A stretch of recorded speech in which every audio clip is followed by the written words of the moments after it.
Mi gente, what's up? Bienvenidos. Welcome to another episode, otro episodio de Hoy en Día TV. Woo! Just like usual, we have another amazing show. Because guess what? With Hoy en Día, the goal is to positively enlighten, educate, motivate, inspire, and entertain you, the viewers and listeners, with each and every episode. And guess what? I have two new amazing co hosts joining me today. So, yes, and we have another amazing guest, which will be coming on later in the show. But I'm going to bring on my two co hosts. Welcome, Nadine and Ciandra, to Hoy en Día TV. Hola. Hello. Welcome. Yes, I am excited. Hello, So, everyone. I'm sure people are going to be like, who are these two lovely ladies? So, who would like to start with introducing themselves, who they are, and what they are about? I'll start.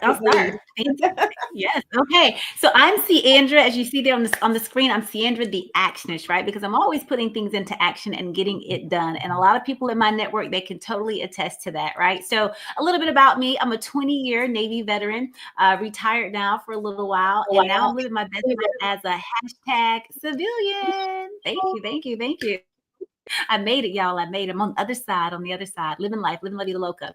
I'm a life coach. I'm also not only a life coach, but an employment coach as well. There's a lot of things going on in the news. I'm pretty sure everybody's been kind of down and kind of seeing what's happening. And so I'm here too to get people employed. So, a lot of people would like to work for the federal government, or they did. And so you had to do this whole federal and all that kind of stuff. Well, now it's like the reverse, coming back into the private sector, right? So how do we do that? How do we make that happen? So giving people lots and lots of tips on that. I have a business. I'm a real estate investor as well, with Girls with Gig Real Estate as well. And then also in my own initiative, Inspire for Purpose. So a wealth of creativity and knowledge. And so happy to be here on the show today. Woohoo! Wow, absolutely. You have a lot to offer, and I'm excited to have you on. And I know this is not just going to be for today because you're going to be, our co-host with Hoy en Diaz. So people are going to see more of who Ciandra is, and we're excited for that. Thank you. Nadine, spotlight is on you, my dear. Yes. Hello, y'all. I am Nadine Barton, a retired Navy veteran of 24 years myself. I'm a 9 times author. Back in the civilian sector, the Navy took most of my adulthood. So I'm here, with you guys. And as I said, I'm a 9 times author. I'm also a travel enthusiast. I'm a travel agent, and I'm a super entrepreneur. So if you need to know more about me later on, I could give you all my information so you guys could follow on. But yes, I like living my best life. Like my sister Ciandra, I met her when we were stationed back in Japan over 20 years ago, many moons ago, and here we are again, like it was just yesterday. So I'm excited to be here, and I'm happy and thankful for Yessie for bringing me on. Thank you, Nadine. And I'm also excited to have you on. And this is not going to be the last time you're going to be also an ongoing co-host that more people can see and learn about who you are as well. So I'm excited about that. But out of curiosity, because you both mentioned transitioning from being in the Navy to a civilian, if I'm understanding correctly. So share with me, I'm just curious to hear and understand the story of how that transition happened. And how did you feel when you finally realized, like, wow, I'm a civilian again, Yeah, so I can start. So, I mean, oh my God.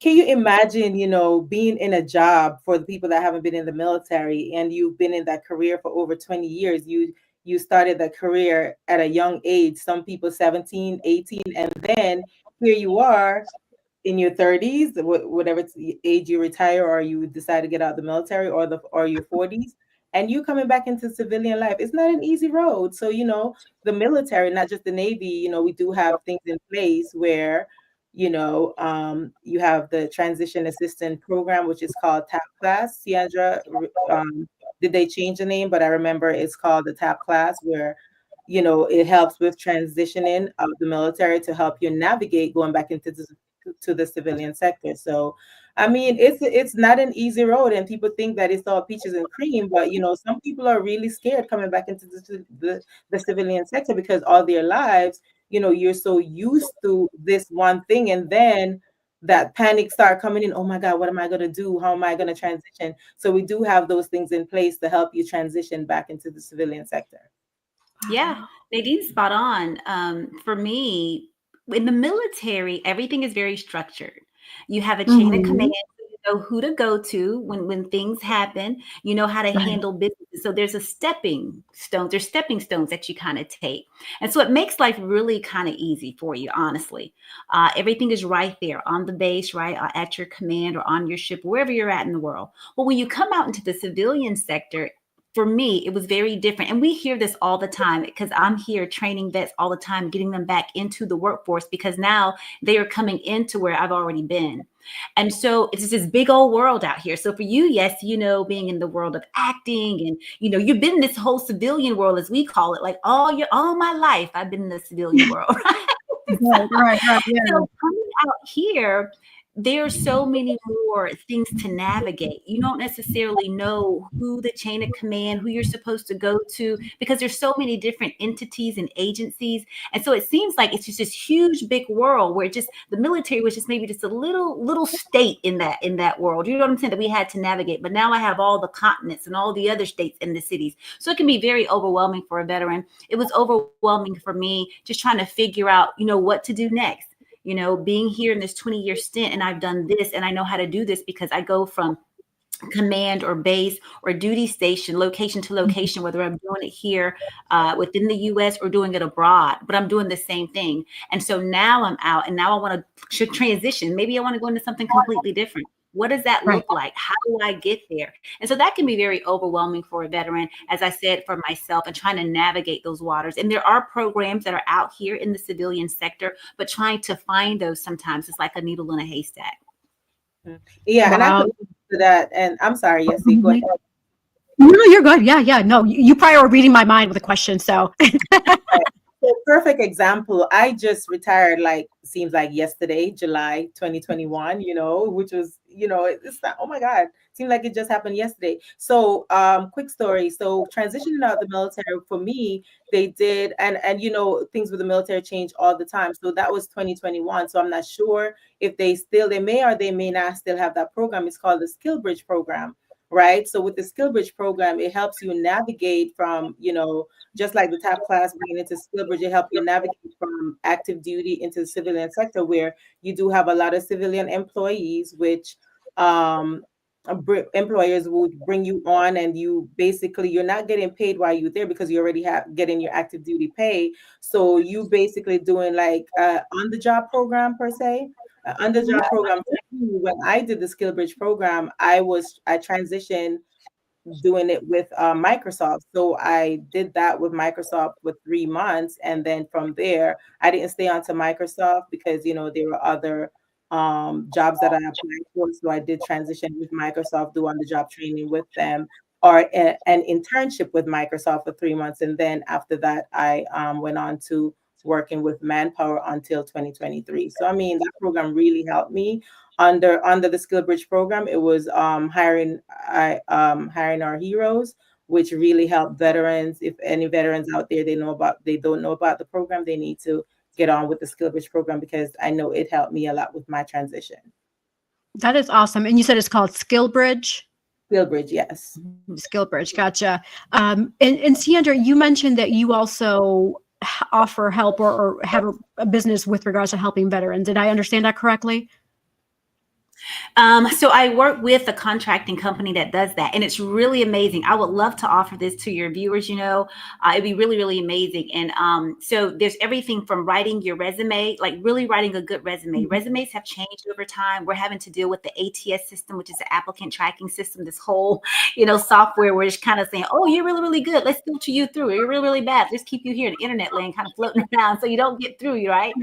We do so the resume, the interview. We do salary negotiations. What people fail to realize is that there are 3 components, right, that makes you valuable, that gives you that price tag for your profession. And those are your knowledge, that's your skills, and those are also your abilities. Those are 3 of the components, right, that's going to determine how much you should get paid, right, for a profession. And a lot of times people just don't know what we kind of do, right? Well, what we used to do was we kind of calculate, okay, I have daycare, I got, my college, I have my mortgage. So you calculate all your stuff and do your budget. And you say, okay, I need to probably make about, I don't want to save a little bit, maybe take a vacation. I need to make about 60K. Well, what people fail to realize is that the mafia is coming for you. Now, who is the mafia? Well, the IRS, right? They are coming with their hands out, right? They're saying, okay, you're working. Okay, make me more money, more money, more money. And so the more money you make, the more money they're going to take. If you're living in America, you know that, okay? And so we teach people to know your value and to know your worth and to know how to put a price tag on it.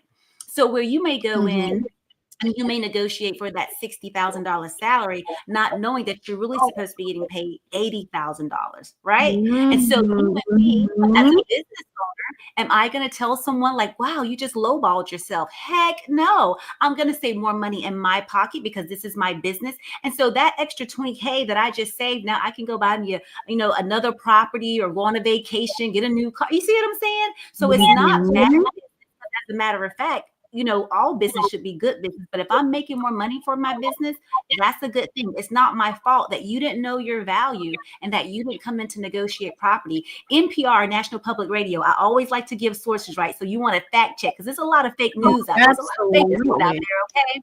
So NPR say that we leave about $1.5 million in our lifetime on the table. One, because we don't negotiate properly or we fail to negotiate at all. Sometimes we don't even know how to negotiate because, like I said, a lot of us, we don't know how. So yeah, we go and we teach all these classes, we do networking, we do that elevator pitch, that 30-second elevator pitch, right? Being able to talk about who you are. This is one of the times in your life where you want to kind of toot, beat, your own horn when you're trying to get that job. Things of that nature. So I would love to offer that too. Hey, the audience here, it's a valuable resource, and people, you need to know your value. You need to know your worth. Absolutely. I agree. I'm so glad you shared that, especially with regards to taxes, because I am looking it up right now. It looks like the no tax on overtime part of GOP and Trump's bill is going to be taking place, which means that there's not going to be taxes on overtime or tips. Have y'all heard about that? Since you mentioned taxes, Sandra, I'm just sharing that out there, which is that's a win.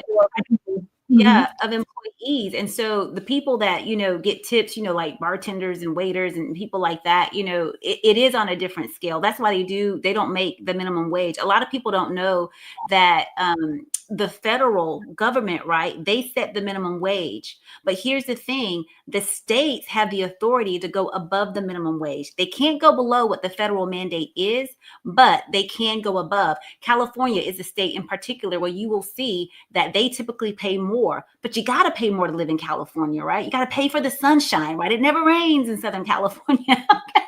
You got to pay for that sunshine. But even with the money that they get paid there in California, it's almost like a minimum wage because it still isn't enough. I lived in California for about 8 or so years, and San Diego is a beautiful place. If I were to go and purchase a home, in California, just say like a 3-bedroom, 2-bath, just a basic, maybe 1,700 square feet, I'm going to be in the millions, right? I'm not going to be in the hundreds of thousands. I'm not going to be in that 6-figure. Yeah. You're going to easily gravitate to that 7-figure mark. And I'm glad you brought that up too, because I'm looking it up right now. Cost of living in California. And so I'm looking at salary.com. And let's see what they're stating here.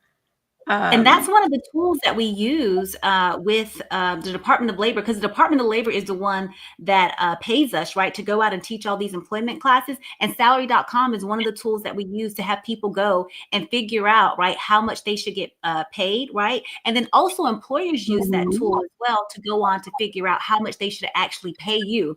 So if you're using that, and you can break this thing out by your education, you can break this thing out by your experience, right? All of these things, okay? you can break it out even down to the level of how many people you want to report to. And so when you put that in there, and this is national, right? So when you put your information, your metrics in there, it's going to give you that bell curve. It's going to show you the low, the median, and the high. And then when you put your metrics in, it's going to show you how much you're going to make for your state, right? Because you put in your state, you put in the job that you're looking for. And then it's going to tell you how. Now, here's the thing.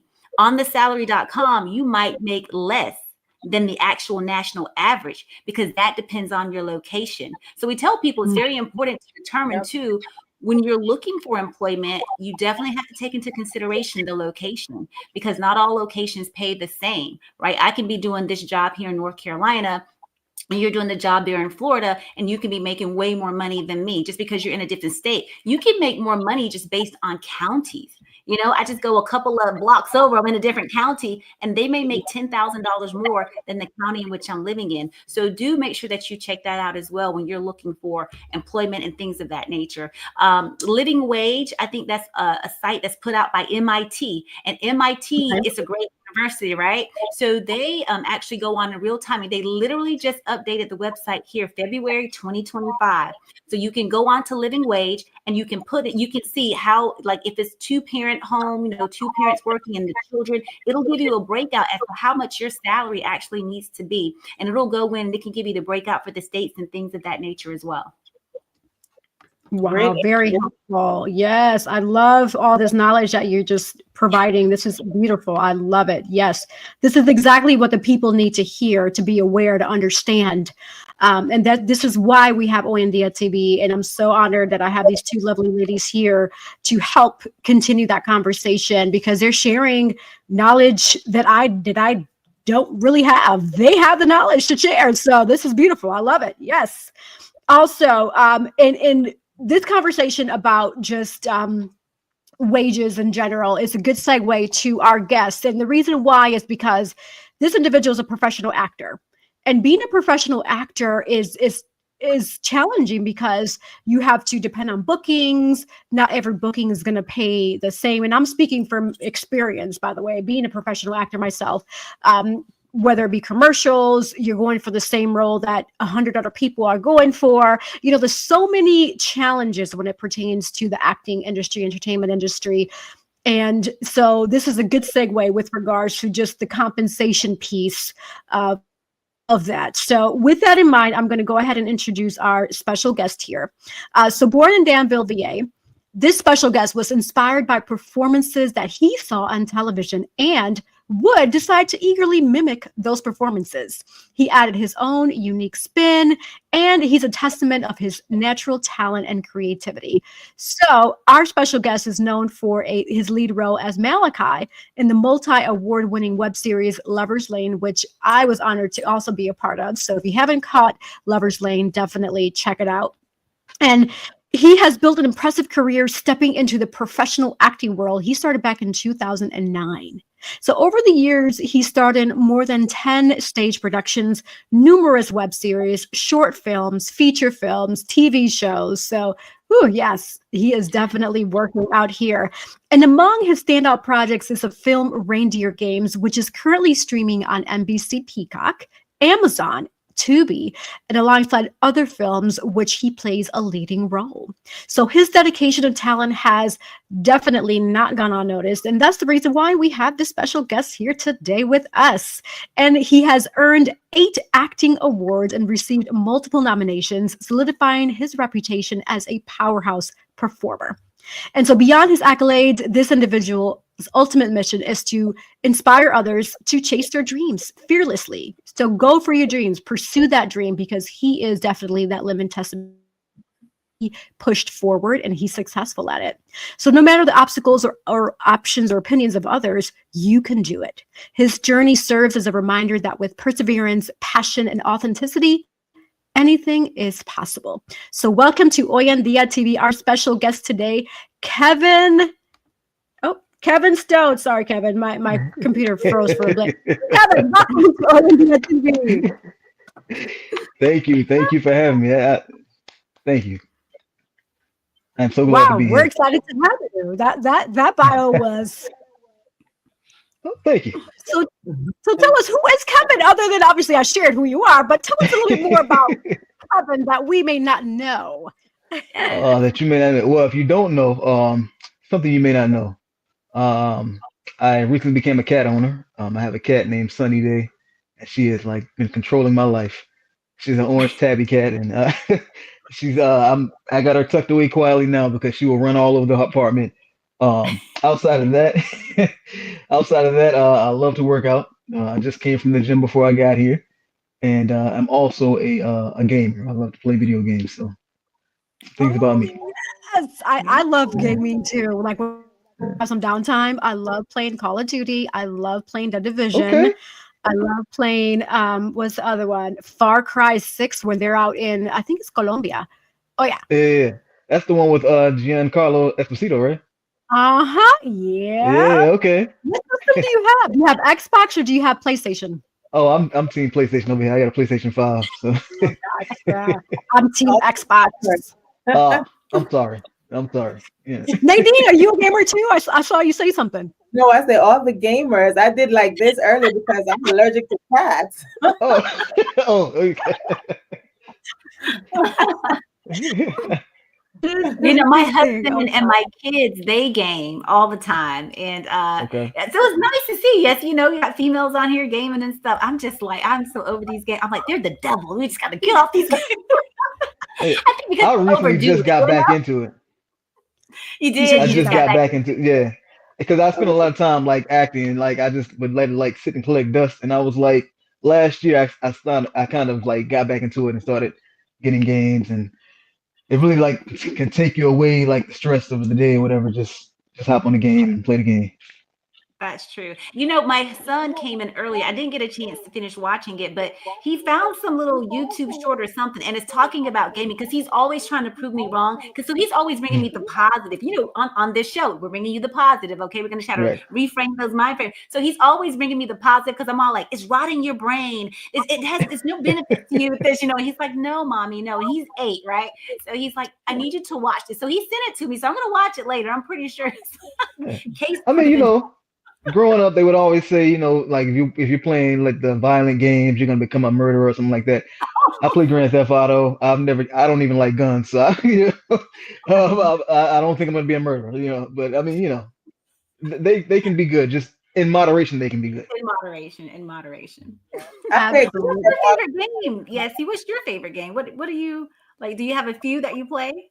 Yeah, so right now I'm really into that Far Cry 6. It's really addicting. So I'm really into the open world. And so what that means is that Far Cry and The Division is open world. And let me focus on The Division because that's my favorite one, to be honest with you. I'm an agent. So this is post-apocalyptic. I'm an agent, so you have the opportunity to create your little avatar however you want it to be. And my avatar looks completely different than mine. Like she has tattoos, she has short hair. She's really like, like she's like I call her a little thug, a little thug woman. She's bad. She is like, yeah, like you don't want to mess with her type of bad because she might do something to you. But anywho, so but she's tough and but she does good though. So she's the mission of the game is to help people. So there's a group of different bad people. There's the people that are called the flamethrowers, and they try to burn up houses and people and loot. And then there's the people with the guns, with the gangs. And so me as an agent, one out of many agents, I help people, I save people. So if I see somebody in distress, I go over there and kill the bad guy and save the good person. Okay. So I'm like the police a little bit in the game, but I do the check and balances. But so it's fun, it's good to in a rewarding way to help people even in the game. And then get rid of the bad, or hopefully they can turn into good if they decide to live. But it's a game, so hey. I love it. You're a hero. You're a hero. Shiro. You're Shiro. I would have never taken you as a gamer, so I learned something new about you. right. That's so funny because a lot of people say that. A lot of people say that. I'll be honest, there's a lot of things that I do that when I tell people, they're like, what? Really? You? I'm like, yeah. Why not me? Like, so it's good. Yeah. We're getting to know each other even here on OAND on TV. So Kevin, going back to your acting, you did start in 2009, but it sounds like you also always had a passion for it, even as a child growing up. Tell us about your experience with that and how you really realized that, you know what, acting is really something I want to pursue.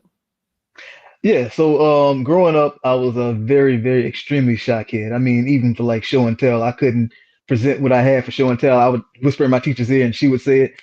I was that shy. Um, and I hated public speaking and all that, but I knew that I loved what I would see on television and in movies. Like I'd go to the movie theater, I'd see a movie. I remember going to see Crooklyn as a kid in the theater, and I came out the theater and that movie. I mean, I came out of the theater and that movie like really like hit me, and I was just like, I wanted to do that. And so I was just remembering some of the scenes that were in the movie, and I was trying to reenact them. And then I would see shows on television, and I would try to reenact those scenes. But I was like, I don't want to be exactly like how they do it. I want to put my own little spin on it. So going through school, there was always auditions for plays and everything, and I never auditioned because again, I was too shy. So I would see the plays, but I would never audition. And I really didn't get into acting and like I guess really until after high school. And that was in 2009. I actually went to a mega church at the time, and they were holding auditions for their drama team or drama ministry, and I really wanted to be a part of it. And I was like, okay, God, this is what I want to do. I know that I'm really, really shy, but I know that this is something that just keeps tugging at my heart, and I don't know what else I want to do. This is the one thing that I know I want to do. And so I was like, I pulled in the parking lot and I said a prayer in the car and I said, God, if you hold my hand and walk me in there, I will not go back because I know if it's just me, I'm going to get back in the car and I'm going to drive back home. So I said, if you hold my hand and walk me in here, I will do this. And I walked in there prepared to have to audition. I didn't have to audition. They welcomed me with open arms, and we started getting ready for a play that they were going to put on like the following year. And it was a play called Tomorrow. And they were working with me, you know, they're very patient. And this was tough because I was like, I never acted in front of anybody besides like in kindergarten. I played in a Thanksgiving play. I played a turkey in a Thanksgiving play. That was the only thing I ever did. and I really didn't have anything to say in that. But, you know, I was just like, so this is like the first real legit acting job I've ever had. And so the night of the show comes up, and this is a lead character. The night of the show comes up, and I got on the stage, and there were 1,100 people in the audience. And so you're taking someone who was very, very shy, and now he's going to perform in front of 1,100 people. And so I just did what I would rehearse, and the people loved it. And then I remember after that play, the next day we had to come back and like break down the set and everything. And I just broke down crying because I said I couldn't believe that God actually did what he did. He showed up and he showed out. And ever since then I was like, okay, I have to keep doing this because I love this feeling. And so from there I started saying, okay, what else can I do to act? So at the time, you know, I didn't really know about casting sites or anything like that. So I jumped on Craigslist and I saw what I could find up there. And I saw that someone named Tamika Morris, she was casting for a play. And this was a play called The Waiting Room. It was a Christian play, or gospel play. And I was playing, auditioning for a Jamaican character. I never did a Jamaican accent a day in my life. I'd only seen movies. And so I walked in that audition and she was like, so this character is Jamaican. And I was like, oh, because I didn't know the character was Jamaican. They had the breakdown for the character, but I didn't know he was Jamaican until I got there. And I was like, oh, okay. All right. So they gave me, you know, the sides, and they gave me a minute to go and try to prepare this character. And I walked in there and I just did what I seen on television, and I booked that role. And and yeah, so I did a lot of that Jamaican accent, by the way. You want to hear this? I knew you were gonna ask. And they needed Jamaican, so.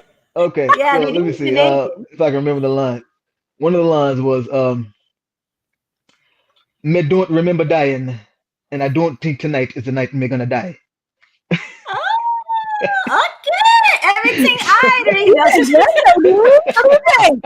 We did good, didn't we? And so again, I had no dialect coach or anything like that. I just saw, you know, Jamaicans on television. Yeah. Wow. And so from there she had did yeah. And so from there she did a web series called Broken, and I had a role in that. And then we did other things like radio show, online radio show, and from there I met people I interviewed people who were in the industry, and I got connected to a guy named Carlton T. Clay, which is how Lover's Lane came about. Because I went to audition in Atlanta for another project of his that fell through, and he was like, you came all the way to Atlanta. I can't just have you not work. I can't just not work with you because I had booked that role in that project. And so he was like, I'm working on another project. It's called Lover's Lane, and I have you in mind for the lead role of Malachi. And I was like, wow. And so I did that show. We did 6 seasons of that show. I think 50 episodes. Yeah, yeah. And so I've been working with him a lot ever since. He did his first rom-com movie, Reindeer Games, which we talked about earlier.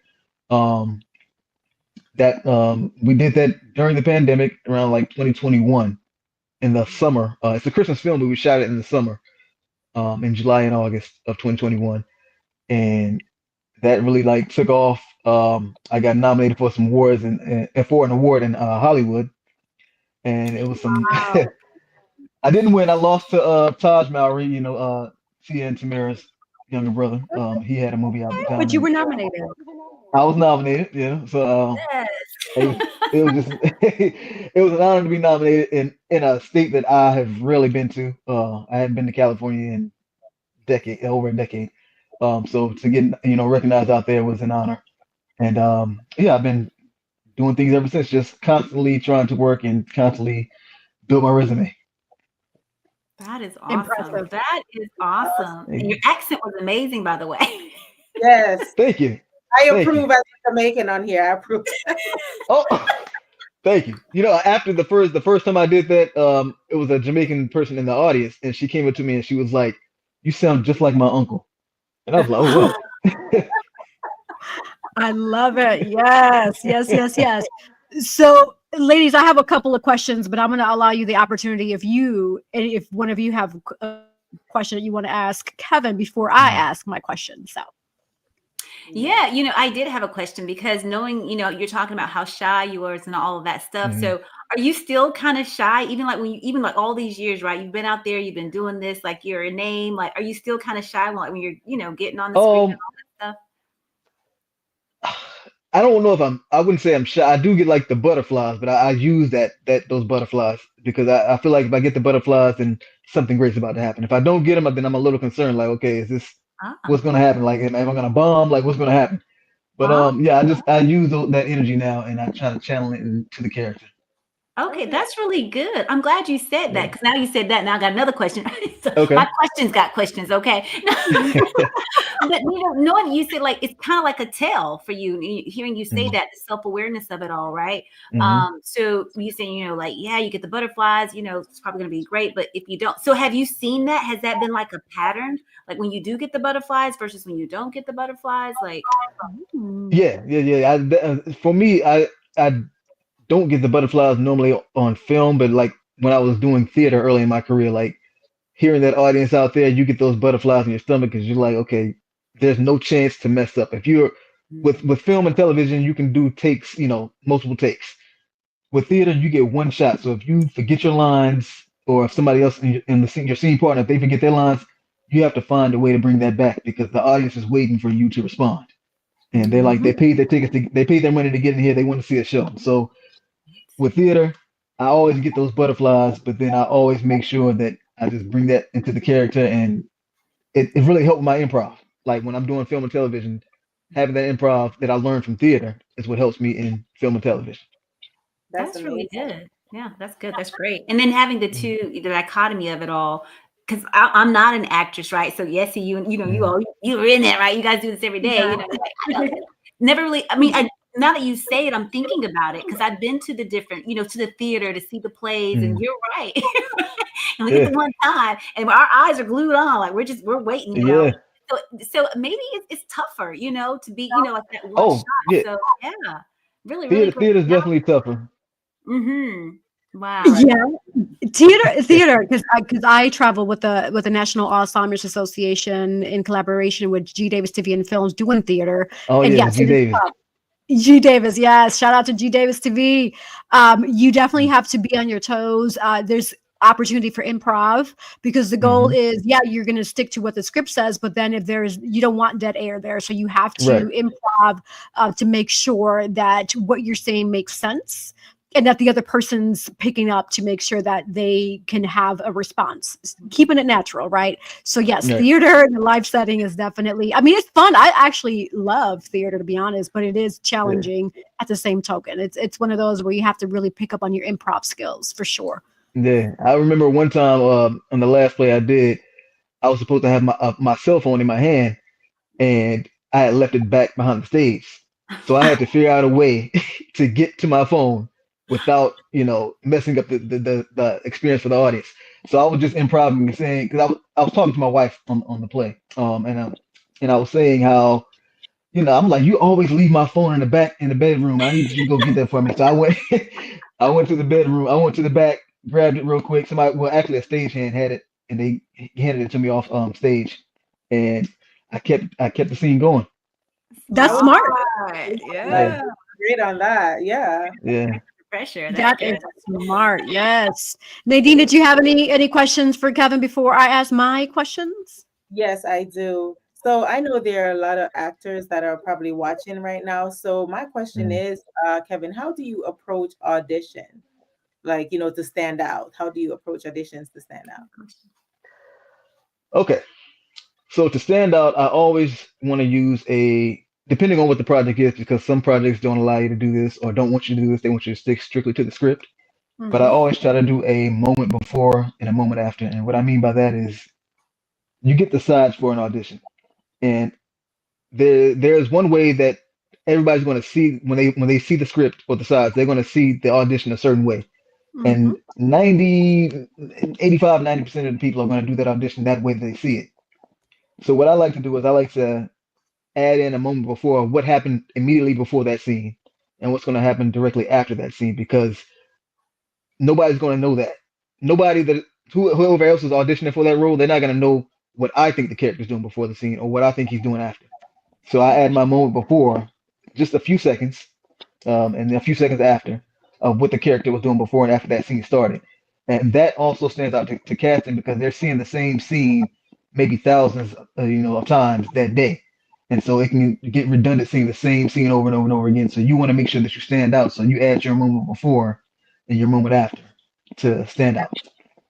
That's awesome. Great answer. Great response. Yes, absolutely. That is a great response. And with that in mind, I'm gonna the question that I have for you, Kevin, is pertaining Mm, to selection of role because the actors I've spoken with, they feel the majority feel like they have to say yes to everything. I personally mm, believe that you don't have to say yes to everything, no. especially if, like for me, for example, I don't do nude, I don't do kissing, I don't do none of that because I respect myself and I respect my partner and also Mm, when my child gets older, he's gonna see these things. I don't want him to have right. that image of me. So that's just me as an actor. So would you Mm. agree that an actor, a fellow actor, they don't have to say yes to everything? You disagree with that notion? What are your thoughts about that? Oh, I definitely agree. You do not have to accept every role. If you don't feel morally right about the role, do not take it just to have something to add to your resume. Because if it's film and it's on like a streaming platform or even YouTube, that's out there forever. So that can always be seen. So you have to think about that. I know for me, I don't want to play a character that, in a dress. I mean, that's just something I Mhm. don't need to put on a dress and heels. I don't want. That's not what I want to do, and I don't want to be seen that way. So I'm not going to do that. Right. So I think that it's very important that you don't do anything if you feel in your heart it's not something that you agree with, do not take that role and don't feel pressured into that. If the director is making you feel pressured into taking this role because it's going to change your life, I've heard several times, they said this one right here is going to be the one that changes you and takes you out there. Right. It hasn't yet. That doesn't mean that it's not a role coming that will take me out of here, but it hasn't taken me out of here yet. Right. So you do not have to take a role just because you're being pressured to, or if you feel wrong about it, don't take it. I have a perfect example of that. So during the election, right?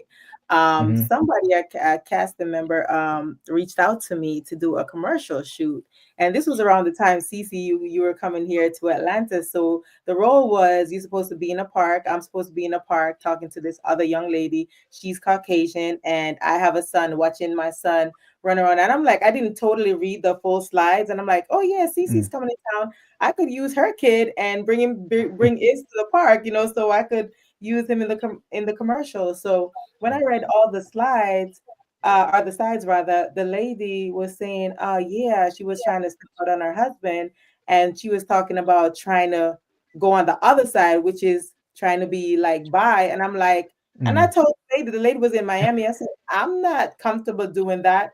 Right. And because I said initially, I told her, I said I don't have a white friend here. I could ask my neighbor, and I don't have any kids. But then I remember Cece was coming. I could use Is, and she was like, I'd rather say, I'd rather believe you if you say you didn't have any kids. Like, lady, what are you implying over here? I was like, it Crazy. took everything out of me not to step out of character. I told her my truth, and I said, have a great day. I'm not interested. That's how It you do sounds it. like, Kevin, that was good. I remember Nadine shared that with me, and it sounds like for both you, Yessie, and you also, Kevin, that you all have a great foundation. What we typically Hmm. see, just me, just watching you all on the big screen, right? We become kind of enamored, right? You kind of take us away from our day to day, and so we just get to kind of Mhm. decompress for a moment and just kind of live in your world, right? And kind of seeing how you're Hmm. maneuvering and doing these different things.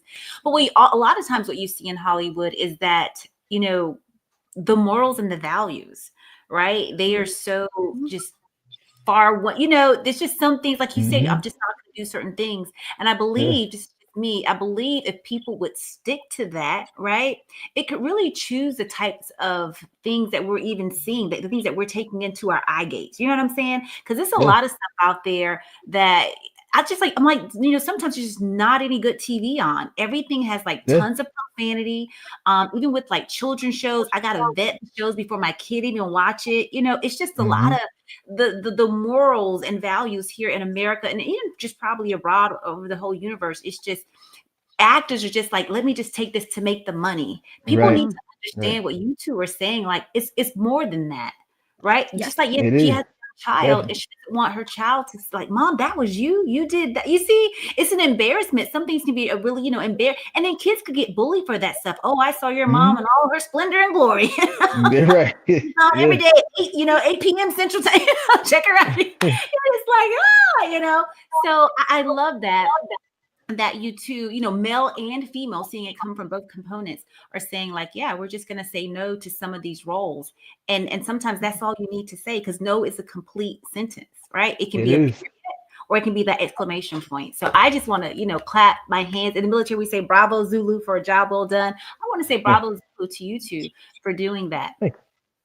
Yeah. Thank you so I much. appreciate it. And just a note on that, yes, that commercial was supposed to be for Kamala Harris, right?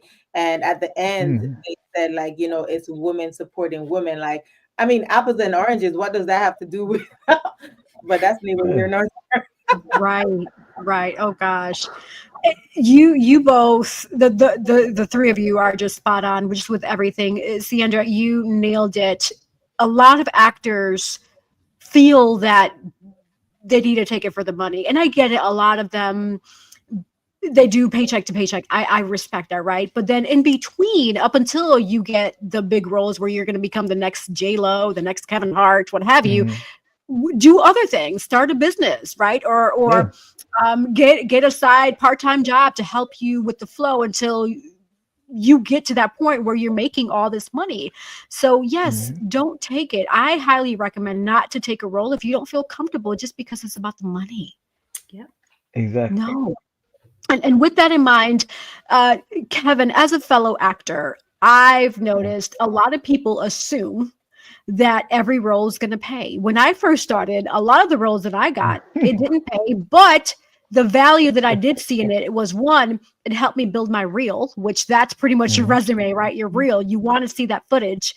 Two, it helped me get set etiquette, set experience, connectivity Hmm. with other fellow actors. There's more value, I find, in that versus always expecting a paycheck. What are your thoughts about that? Yeah, definitely. I think early on, I would take the roles that weren't paid because I didn't have a lot on the resume, and I wanted to get that resume and that experience to show future casting directors and everything that I have experience on sets and that I have experience not just being an extra because I wouldn't put that on my resume at all, but I have experience actually acting on other projects. So, I would take the free projects because nobody's really going to pay a new actor unless it's like a big union job and it's just your first time. They're not going to take a first time actor and give them a lot of money. So I did a lot of free projects. And then every now and then I'll do a free project for somebody who's like a friend of mine. I'll do that. But it's not going to be like, a week long free project. Like, don't use me now. You know what I'm saying? A day or two I'll do for free, but don't think you're going to get a week or two out of me for free. I still have bills to pay. Uh, but yeah, definitely, when you're starting out, get the experience that you can. And even when you're starting out, still don't take the roles that you don't feel good about, but get the experience that you can, get as much time as you can on set. Especially, I always tell people, new actors, to start out being an extra on projects, especially on like the union projects, because you get to see the big crews and see how they talk, and you get to learn the lingo that the directors and the crew use. I did a lot of extra work starting out when I was beginning acting. I did extra work for this film called Legacy of a White-tailed Deer Hunter. Legacy of a White-tailed Deer Hunter, and this was a Netflix film starring Josh Brolin. And for those who don't know who Josh Brolin is, he plays Thanos in the Marvel Universe, and Danny McBride from Righteous Gemstones. So this was a comedy, and we filmed it in the mountains of North Carolina. And this is Mm. it was so long ago I can't even remember the year, but it came out, and it came out on Netflix, and the whole scene that I was in got scrapped. So, but I got that experience on set, and I got to actually talk to Josh Brolin for just a brief second, and I got that experience on set, seeing how the crew was and on these bigger projects. Um, so yeah, definitely get that experience on set as much as you can before you try to get the line, get a speaking role. Absolutely. Beautiful. Nice. That's good. And with that in mind, the investment of acting classes and coaching. Hmm. So I also invested. I traveled to California, New York, Texas, etc., Florida, online classes to make sure that Hmm. I was really honing in and learning a lot of the skills when it pertained to acting. A lot of people, for whatever reason, they don't seem to correlate the importance of getting that educationally. Or similar to when you invest in a 4-year degree or a master's degree, what have you, you're still investing in education. What are your thoughts Hmm. about investment when it pertains to acting classes, education pertaining to acting? You definitely want to continue to. I don't care.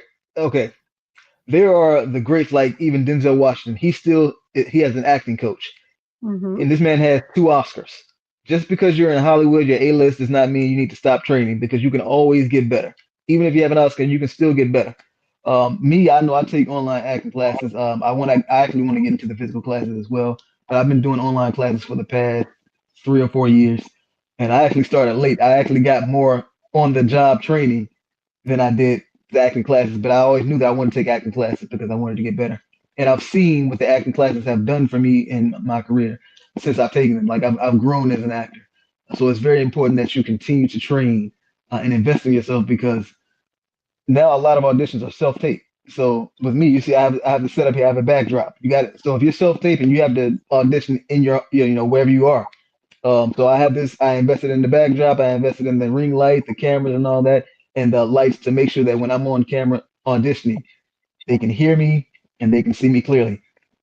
Because it's not just about acting; it's also about how the setup looks as well. So I invested in that. You have to save up the money if you can. If you can't get somebody to get you the equipment that you need, save up the money. I still work a job, so I still get that paycheck, and I use that to invest into my acting career. I'm always trying to invest in my acting career. I have a bunch of acting books that I've purchased over the years, and that I go through. One of the books that I highly recommend is The Power of the Actor. It is like what they call the actor's Bible. So look that up, The Power of the Actor. Um, I'm looking now. I have like a little bookshelf that I have a bunch of acting books on. But yeah, so I definitely invest into my career, and I think it's very, very important. If you want to be taken as a serious actor, the more you train, the better you get. Um, If you think about the greats, like even in basketball, Michael Jordan, Kobe Bryant, they were always training to get better, and that's how they got to those GOAT statuses because they constantly trained. They were working when nobody else was. So you have to continue to work. You have to continue to train because it's not just about being on the set. It's what you're doing in your downtime as well. Absolutely. That's Absolutely. awesome. Ladies, any follow-up questions for Kevin? No, Yeah, I don't have when you're talking about investing in the, yourself and the education and all that, and I don't really know anything about the world of acting, except that I watch Mm. y'all. And I say, I like this one, I don't like this one so much. And this one's pretty and this one's not Yeah. so much, that kind of thing. Nice bod, not so much. Enough, okay. But no, seriously, like when it comes to like the equipment, like you said, investing in yourself and things of that nature. And I'm sure there is, but because I'm a novice in this thing, like what are some what do you think, some of the groups that you're in, right? For you all to support Mhm. each other, because I know it can be very difficult when you maybe you don't get the gig and you thought you were really great, or and maybe you should have gotten it, but you were looked over. That what are some of the tools that's in your repertoire, right? As far as like, you know, the group that you're in, like those support groups, some of you may come together collectively to run lines. And so what is that like? How can people get connected? Where do they go to begin to, try to help build themselves as far as their education and stuff like that? Oh well, of course there's a lot of big network on like social media, Facebook that has a lot of different groups. One group that I highly recommend on Facebook is it's called Talent Managers for Actors. So if you're an actor and you're trying to see about getting an agent or the steps it takes to become an actor.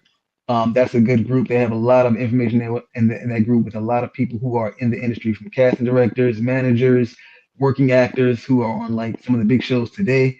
I got my first agent through that group uh, years ago, probably like 2018, because they do a thing called Representation Sunday, which is the first Sunday of every month. And what that is that they ask you to put out your actor's resume, your headshots, your demo reel, send all that information in a post. And then if a casting direct, I mean, not a casting direct, if an agent sees it and likes your look and likes your package, they'll reach out to you and they want to sign you to their agency. So that happened for me. Um, so that's a good group. Again, Talent Managers for Actors on Facebook. As far as for like when I don't book roles, I do have my friends who are actors who continue to help build me up. I remember there was a role.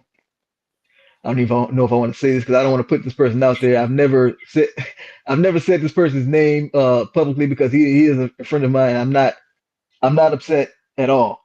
Actually, when I saw that they booked this role, I was happy for them. So there's a movie that came out. I'm not sure when it came out. But the Harriet film with Cynthia Erivo. I auditioned for a role in that film, and I got a call back, and I did not book that. And then I looked and saw that a friend of mine, Joshua T. Shipman, he booked the role that I had auditioned for. And I've said the story before, but I never said his name. And I never said what the role was. But like I said, I was so like when I saw that he did it, I was like cheering like I had booked the role because I was so happy that he got the role because I was like, I know him and I know how hard he works. And I also think about um, how if I don't book something and somebody else does, I don't know their journey. So I'm never one to be envious of somebody else, like looking at the acting career. I don't know what they had to go through to get to where they are today. So that's one thing I always keep in my mind. Don't be jealous of anyone. Don't be envious because, yeah, you worked hard, but you don't know what they had to go through. They may have spent their last dime to get to that audition, or they may have to not eat for a week to make sure that they could save enough money to be able to get to this audition or do whatever. So I always try to keep in my head that I don't know their journey and they earned that role. absolutely, Awesome. You're a absolutely. great guy, Kevin. You're awesome. You're Well, thank you. I try to be. I appreciate it.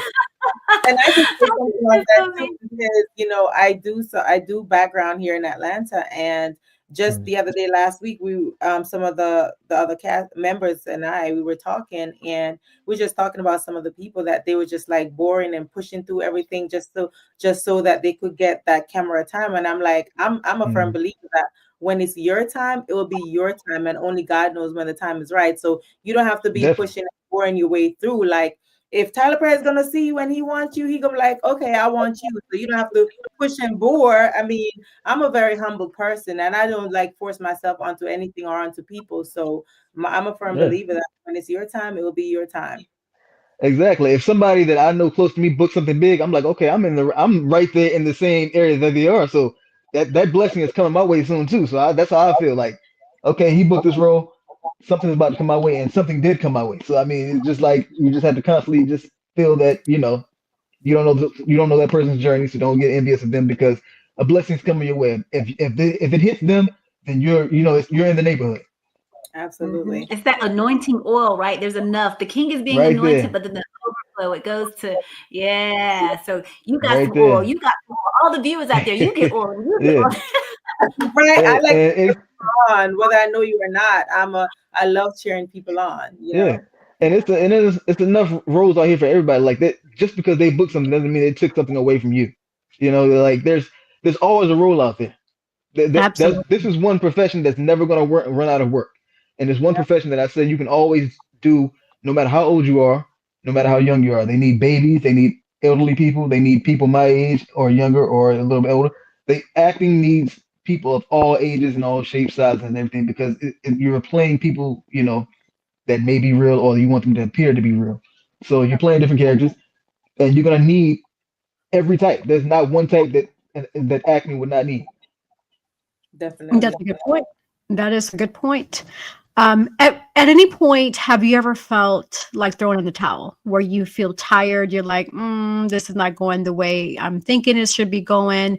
And if you have felt that way, what have you said to yourself or what have you done that would continue to push you forward to keep going and keep striving for what you want to see yourself be or, where you want to see yourself go? Yeah, I remember this is probably about 2012.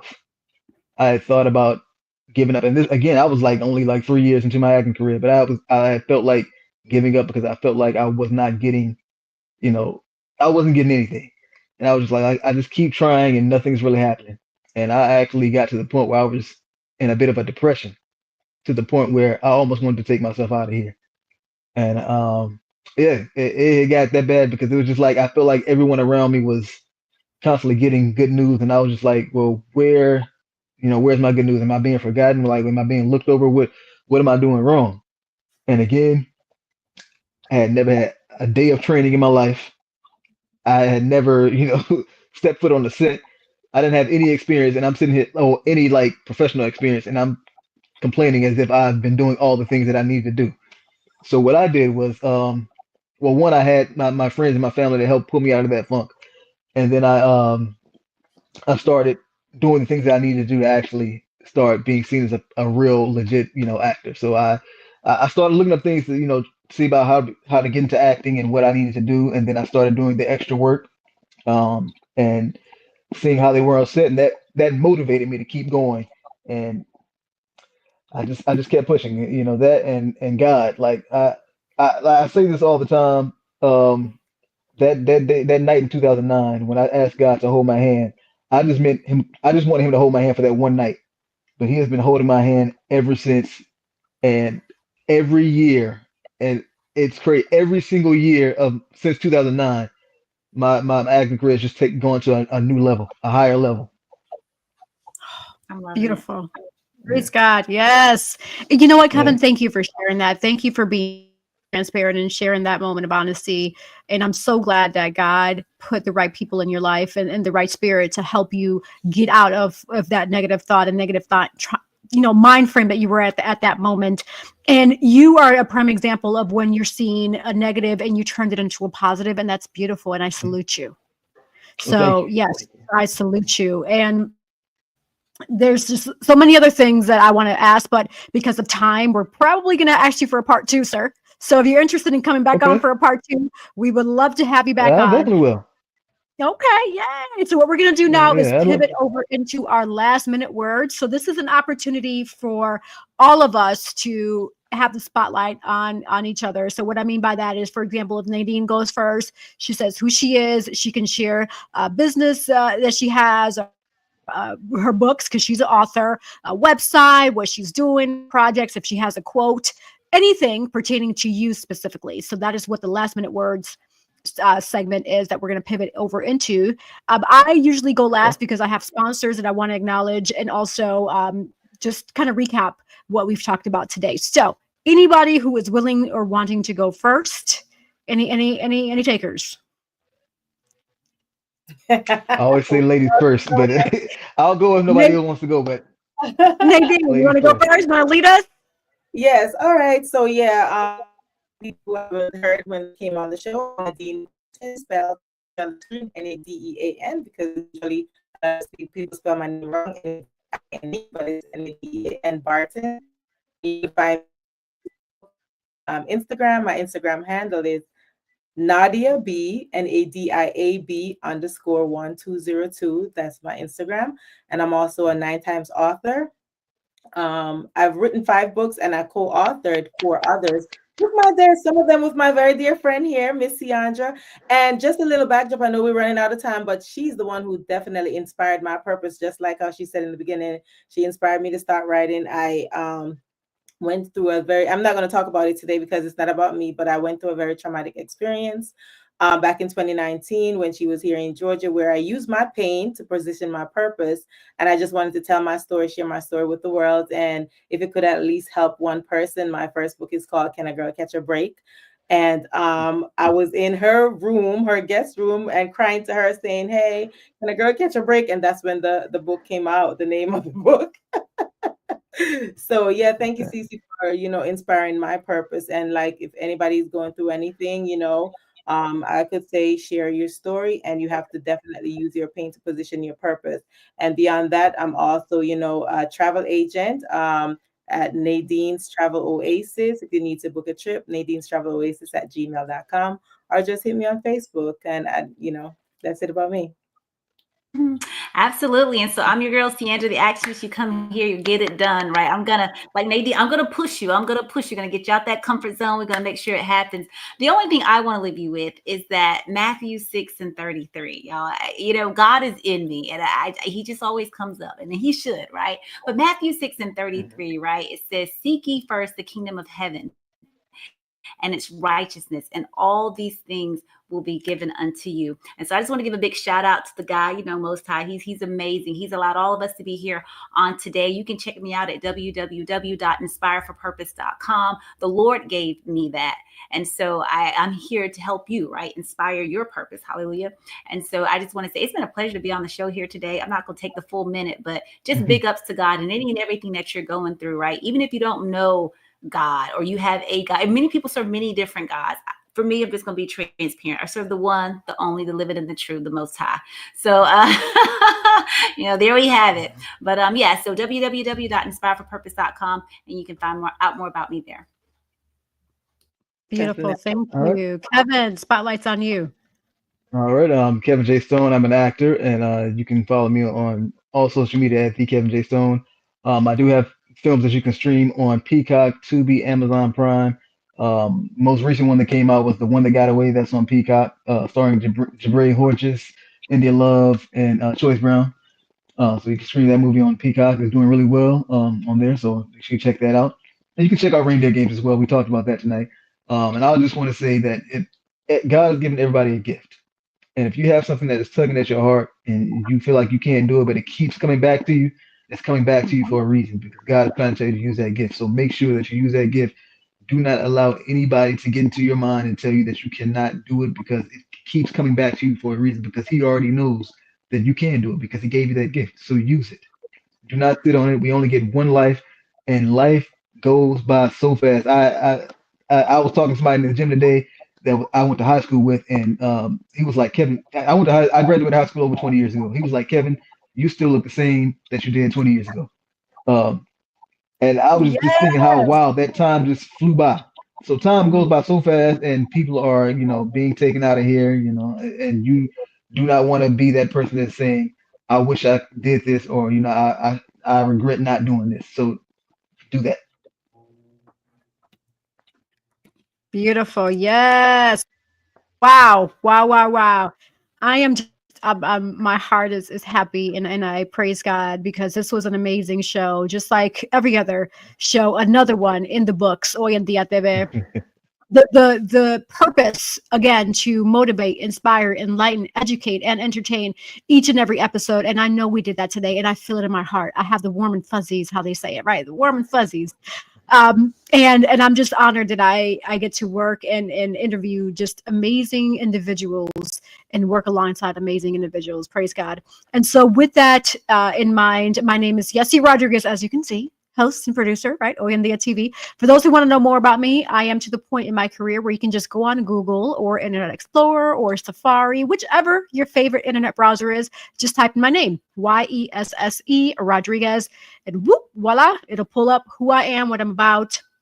Professional actress, model, business owner, podcaster, a little bit of everything, designer. I mean, I don't believe in putting all your eggs in one basket. I'm one of those that I like to try different things, because if you don't try something, how do you know that you are good at it? But you have to keep pushing yourself though, because if you don't, it's like the example that Kevin used earlier about playing basketball, that professional basketball player, they have to be good at it.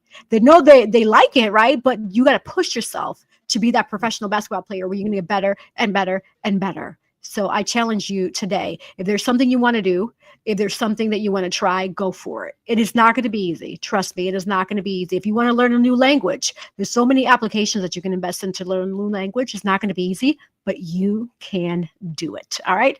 And so with that in mind, I'm going to leave you with this. I'm not sure if you all have heard of what is called a Kármán line. The three of you, by chance, do you know what a Kármán line is? No. Ha! Beautiful. All right. This is one of my favorites because, one day I was on the plane. This was back in 2011. And I heard the pilot say, "Hey, we are at 35,000 feet and da da da." And I'm like, And then coincidentally, I was listening on my earbuds, "The Sky's the Limit" by 112 and Biggie Smalls. And so that kind of like, what a coincidence that I'm in the sky, right? I'm on the plane, I'm hearing the song. And so I have my analytical brain. I like to search things and I just love research and all that. I Googled it one day, and there is a such thing called a Kármán line, which is a boundary that separates Earth's atmosphere and outer space.